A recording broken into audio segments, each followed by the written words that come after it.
Good morning friends, एज्युकल्चर स्कूलमध्ये तुमचं सहर्ष स्वागत आहे. मी कौस्तुभ पाटील. आज आपण प्रीवियस इयर क्वेश्चन पेपर 2021 सॅट मधल्या हिस्ट्री सेक्शन बद्दल बघणार आहोत. जर तुम्ही या पूर्वीचे लेक्चर बघितले नसतील तर ते पहिले पाहून घ्या. आपण 2020, 22 आणि 23 चे हिस्ट्रीचे पेपर आपण ऑलरेडी पाहिलेले आहेत. आज आपण 21च्या पेपर बद्दल माहिती घेणार आहोत. तरी आपण वेळ न दवडता लगेच सुरुवात करूयात.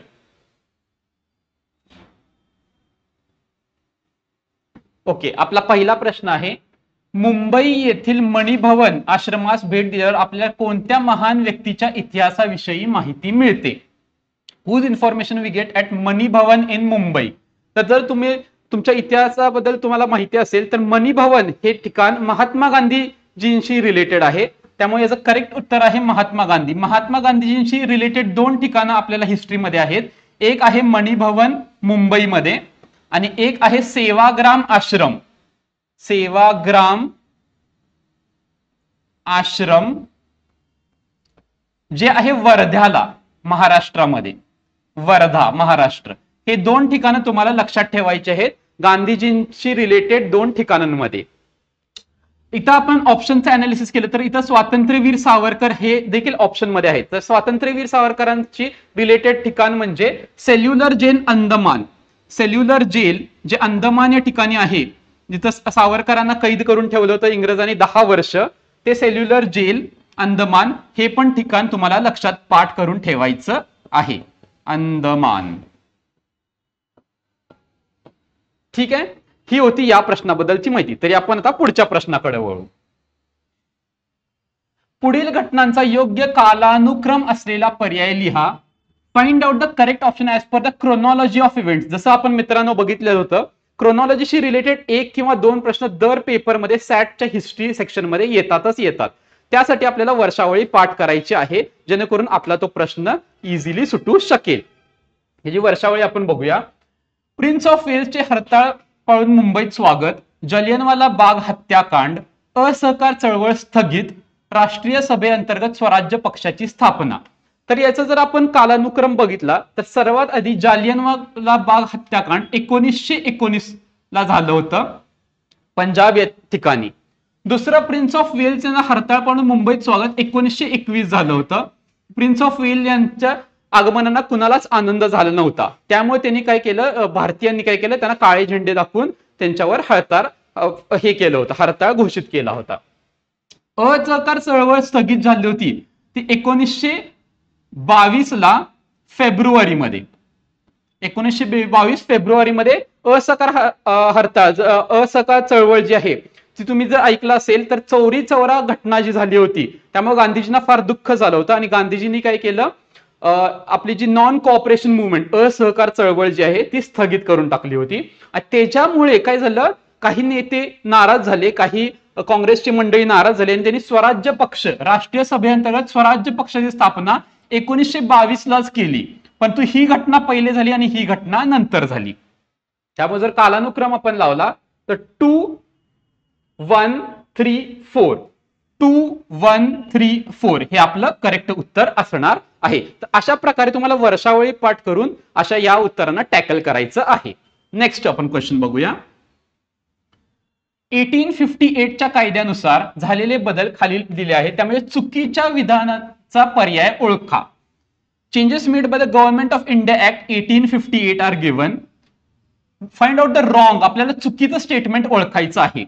ईस्ट इंडिया कंपनीची राजवट बरखास्त झाली, हे स्टेटमेंट करेक्ट आहे.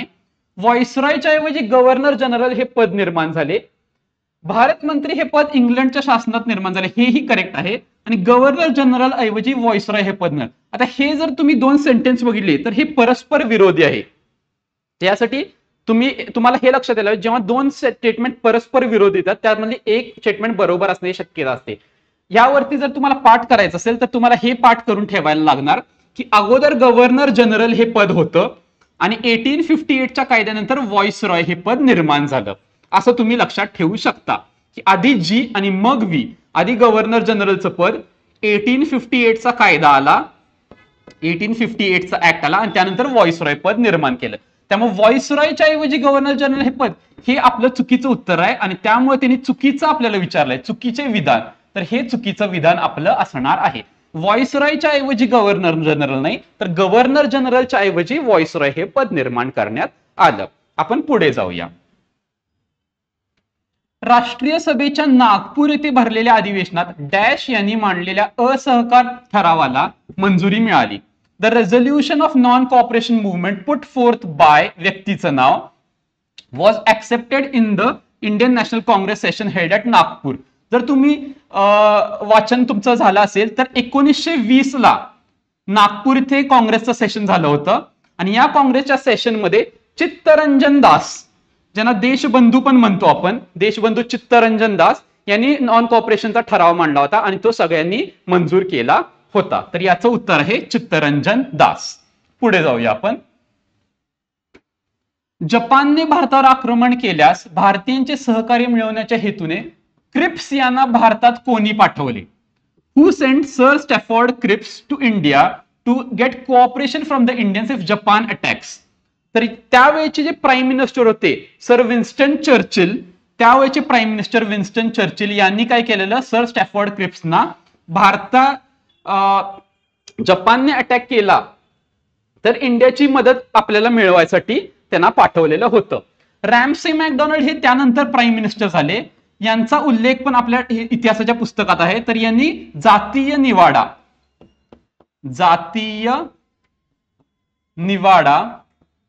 म्हणजेच कॉम्युनल अवॉर्डची घोषणा 1932 मध्ये केली होती.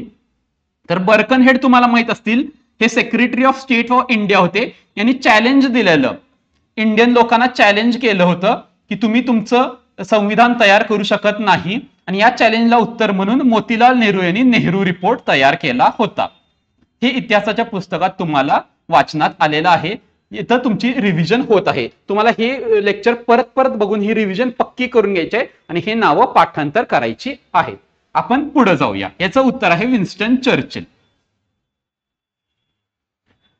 1773 च्या रेग्युलेटिंग ऍक्ट नुसार बंगालचा गव्हर्नर जनरल म्हणून कोणाची नियुक्ती करण्यात आली? According to the regulating act of 1773 who was appointed the governor general of Bengal? या प्रश्नामध्ये थोडीशी त्रुटी आहे. इथं गव्हर्नर जनरल ऑफ बेंगॉल नसता इंडिया आहे, बरं का. थोडीशी त्रुटी राहिलेली आहे प्रश्नामध्ये, क्वेश्चन पेपरमध्ये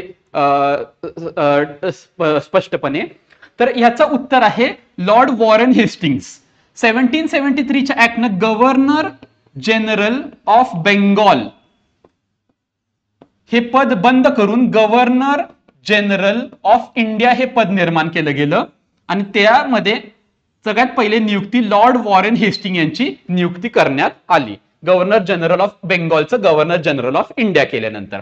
लॉर्ड कर्झन यांचं नाव ऐकलं असेल तुम्ही, तर बंगालची फाळणी करण्यामध्ये, बंगालची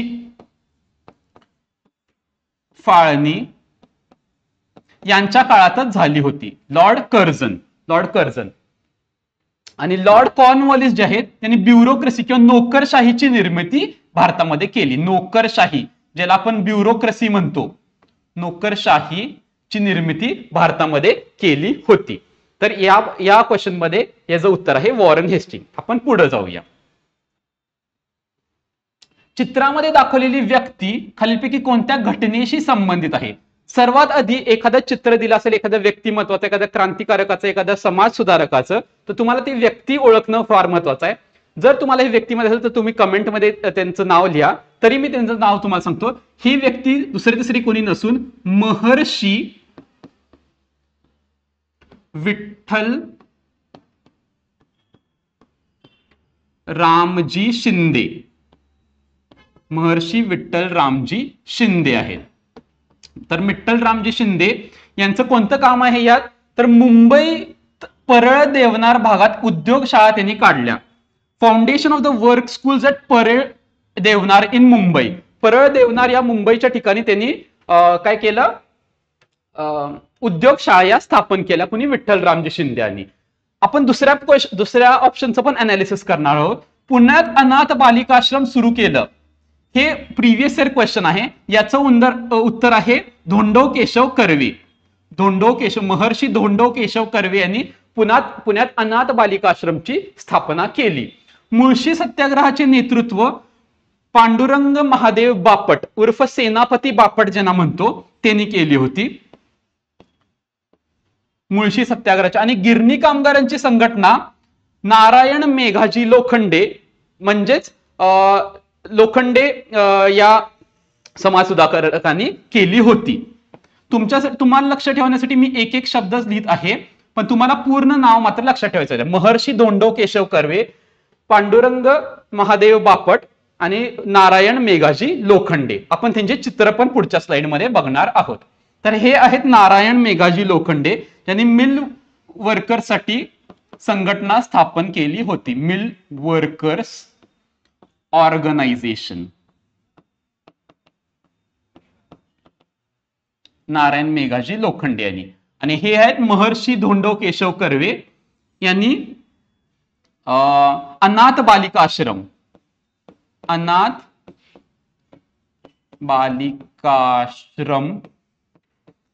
पुण्यामध्ये स्थापन केलं होतं.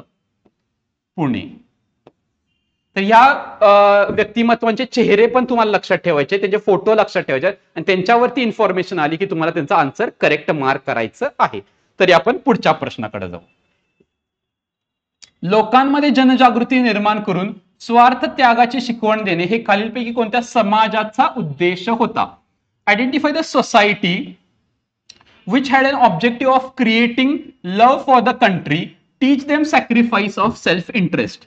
तर हे जे ब्रीद वाक्य होतं ही संघटना गोपाळ कृष्ण गोखले यांनी सर्वंट्स ऑफ इंडिया सोसायटी म्हणून स्थापन केली होती 1906 मध्ये. 1906 मध्ये गोपाळ कृष्ण गोखले, मी इथं लिहितो गोपाळ कृष्ण गोखले यांनी ही संघटना स्थापन केली होती. आणि त्या सर्वंट्स ऑफ इंडिया सोसायटीचं हे ब्रीद वाक्य होतं की जनजागृती निर्माण करून स्वार्थ त्यागाची शिकवण देणे. प्रार्थना समाजाची स्थापना आपण ऐकलंय दादोबा पांडुरंग तरखडकर यांनी केली होती. तरखडकर. सत्यशोधक समाजाची स्थापना महात्मा ज्योतिबा फुले यांनी केली होती 1873 मध्ये 1873. आणि आर्य समाजाची स्थापना स्वामी दयानंद सरस्वती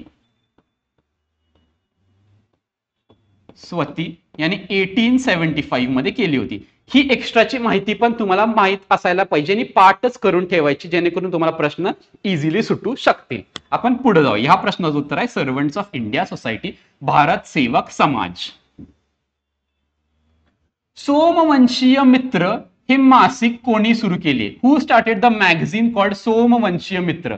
सोमवंशीय मित्र हे 1908 ला सुरू झालेलं मॅगझिन सुरू केलं आहे शिवराम जानबा कांबळे. शिवराम जानबा कांबळे यांनी हे मॅगझिन सोमवंशीय मित्र हे मॅगझिन सुरू केलेलं आहे. हे तुम्हाला पाठच करावं लागणार आहे. गोपाळ बाबा वलंकर यांनी एक पुस्तक लिहिलं होतं विटाळ विध्वंसन. विटाळ विध्वंसन हे पण तुम्हाला पाठ करायचं. ही इन्फॉर्मेशन महत्वाची आहे. पेरियार रामस्वामी नायर जे आहेत त्यांनी अनटचेबिलिटी साऊथ इंडियामध्ये खूप काम केलं आहे. अनटचेबिलिटी विरोधात, अनटचेबिलिटी वर मात करण्यासाठी. ठीक आहे. तर हे या प्रश्नाचं उत्तर काय आपलं? शिवराम जानबा कांबळे. आपण पुढे जाऊया. मुंबईसह संयुक्त महाराष्ट्राचा ठराव डॅश यांनी मुंबई महापालिकेत मांडला. Who put forward the proposal of Samyukta Maharashtra with Mumbai in Mumbai municipal corporation, ज्याला आपण बीएमसी पण म्हणतो? Acharya Atre, Senapati Bapat, Shankarrao Dev, S M Joshi. तर याचं करेक्ट उत्तर आहे आचार्य अत्रे. आचार्य अत्रे यांनी मुंबई म्युनिसिपल कॉर्पोरेशन मध्ये हा जो ठराव मांडला त्याला 50 विरुद्ध 25 अशा मताने विजय झाला. 50 विरुद्ध 4 म्हणजे मुंबई वेगळी ठेवण्यासाठीचा प्रस्ताव होता आणि संयुक्त मुंबई असावी यासाठी 35 अगेन्स्ट. तर अशा प्रकारे जेव्हा तो मुंबई म्युनिसिपल कॉर्पोरेशन मध्ये मांडला झाला तर 50 विरुद्ध 35 या मताने आचार्य अत्रेंचा ठराव जिंकून आला. ही फॅक्ट पण तुम्हाला लक्षात ठेवायची आहे, परीक्षेमध्ये ती विचारू शकतात. तरी आपण पुढच्या प्रश्नाकडे जाऊया. शिवाजी महाराजांनी विविध खात्यांच्या प्रमुखपदी नामवंत व्यक्तींची निवड केली होती, त्यामध्ये चुकीच्या जोडीचा पर्याय ओळखा. ही council and heads of various department on the basis of their merit, त्यातला रॉंग पेअर तुम्हाला ओळखायचा आहे. तर बहिर्जी नाईक हेर खात्याचे प्रमुख होते का, तर हे करेक्ट आहे. दौलत खान आरमाराचे प्रमुख अधिकारी होते का, तर हे पण करेक्ट आहे. हंबीरराव मोहिते घोडदळाचे सरनौबत होते का, हेही करेक्ट आहे.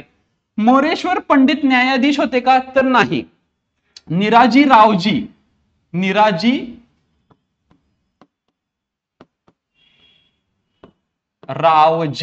जे होते ते न्यायाधीश होते. आणि मोरेश्वर पंडित जे आहेत ते काय होते, धार्मिक कार्य सांभाळायचे. धार्मिक कार्य सांभाळायचे. तर ही जी जोडी आहे, ही जोडी आपलं चुकीचं उत्तर आहे. त्यांनी चुकीचं आपल्याला विचारलेलं आहे, त्यामुळे आपल्याला चुकीचं मोरेश्वर पंडित न्यायाधीश नाही, तर न्यायाधीश निराजी रावजी आहेत आणि मोरेश्वर पंडित मात्र धार्मिक कार्य सांभाळायचे. बाकीचे 3 आपले बरोबर आहेत. आपल्याला चुकीची जोडी ओळखायची आहे, त्यामुळे आपलं उत्तर काय आहे, मोरेश्वर पंडित. ठीक आहे, आपण पुढे जाऊयात.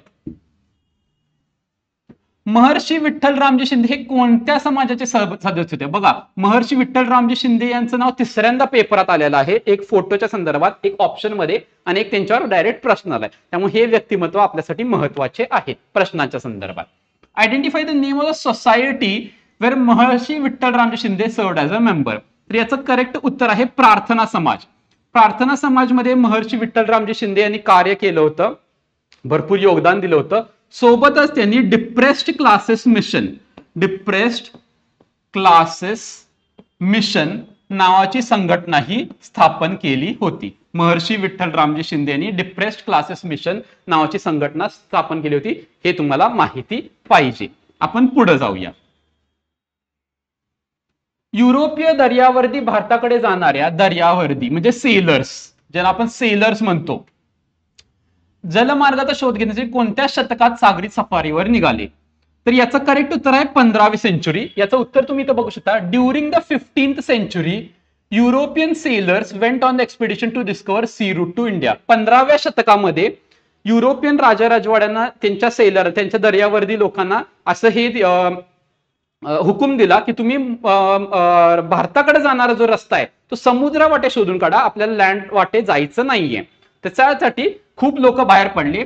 त्यामध्ये जे 1487 मध्ये बार्थोलोमिओ डायस आहेत, 1492 मध्ये क्रिस्टोफर कोलंबस आहेत आणि 1498 मध्ये पोर्तुगीज सेलर, हे आपल्यासाठी महत्वाचा, वास्को द गामा आहे, जे यशस्वी झाले, त्यांना भारताचा रूट मिळाला. तर हे वर्ष आणि व्यक्ती पाठ करणं महत्वाचं आहे.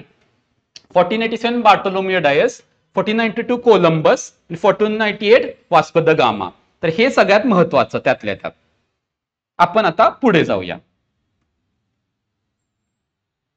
छत्रपती शिवाजी महाराजांवर 1869 साली कोणी पोवाडा लिहिला? या प्रश्नाचं उत्तर आपण बघितलेलं आहे मागच्या व्हिडिओ, जर तुम्ही बघितले नसतील तर परत एकदा बघा. त्यामध्ये आपण डिस्कस केलं होतं. तर महात्मा ज्योतिराव फुले यांनी 1869 मध्ये छत्रपती शिवाजी महाराजांवर पोवाडा लिहिला होता. टिळकांनी शिवजयंती साजरी करायला सुरू केली होती, ही पण माहिती आपण पाहिलेली आहे. रवींद्रनाथ टागोरांनी त्यांच्यावर मोठी कविता लिहिली होती. आणि जे लास्ट ऑप्शन आहे पितामह सुब्रमण्यम भारती यांनी एका काल्पनिक घटनेवर शिवाजी महाराजांनी मावळ्यांमधला संवाद शिवाजी महाराज आणि मावळ्यांमधला संवाद एका काल्पनिक कवितेमध्ये वर्णन केलेला आहे. तर पितामह सुब्रमण्यम स्वामी यांचं पण योगदान आपल्याला माहित पाहिजे. पोवाडा मात्र महात्मा ज्योतिबा फुले यांनी लिहिलेला आहे. तर आपण पुढच्या प्रश्नाकडे जाऊया. कवायती फौजेच्या बळावर कोणी रोहिले, जाट, बुंदेले यांना नमवणारे मराठा सरदार कोण होते? Who subdued the Rohillas, the Jats, the Bundelas with the help of trained army? तर हे उत्तर तुम्हाला पाठच पाहिजे. जे महान सेनापती होऊन गेले मराठा साम्राज्यामध्ये, त्यावेळी महादजी शिंदे ज्यांनी मराठ्यांचं नेतृत्व केलं खूप काळापर्यंत, तर त्यांनी काय केलं, रोहिला, जाट आणि बुंदेलांचा काय केला, पाडाव केला. त्यांना हरवलं एक प्रकारे आणि मराठा साम्राज्याला अजून भारतभर पसरवायला हे केलं, मदत केली. तर या प्रश्नाचं उत्तर आहे महादजी शिंदे. त्यांचा फोटो पण आपण इथं दिलेला आहे, हा तुमच्या टेक्स्टबुकलाच फोटो आहे. महादजी शिंदे यांचा फोटो जर आला तर तुम्हाला त्यांच्याबद्दलची माहिती सांगता यायला हवी. तर अशा प्रकारे मित्रांनो आपण 2021 सॅट मधल्या हिस्ट्री घटकाचे प्रश्न आपण बघितलेले आहेत. जर तुम्ही यापूर्वीचे व्हिडिओ पाहिले नसतील 2020, 21, 22, 23 हे चारही व्हिडिओ आपले युट्यूब वरती आहेत. आणि जर तुम्हाला अधिक माहिती पाहिजे असेल तर युट्यूबच्या डिस्क्रिप्शन बॉक्समध्ये लिंक दिलेली आहे, तुम्ही वेबसाईटवर आणि ऍपवर जाऊन प्रश्नपत्रिका डाउनलोड करून घेऊ शकता, ज्या आन्सर कीज पण उपलब्ध आहे. तुमचा अभ्यास जोरदारपणे तुम्ही चालू ठेवू शकता पुढे. आपली परीक्षा लवकरच आहे, त्यासाठी तुम्हाला ऑल द बेस्ट. थँक्यू.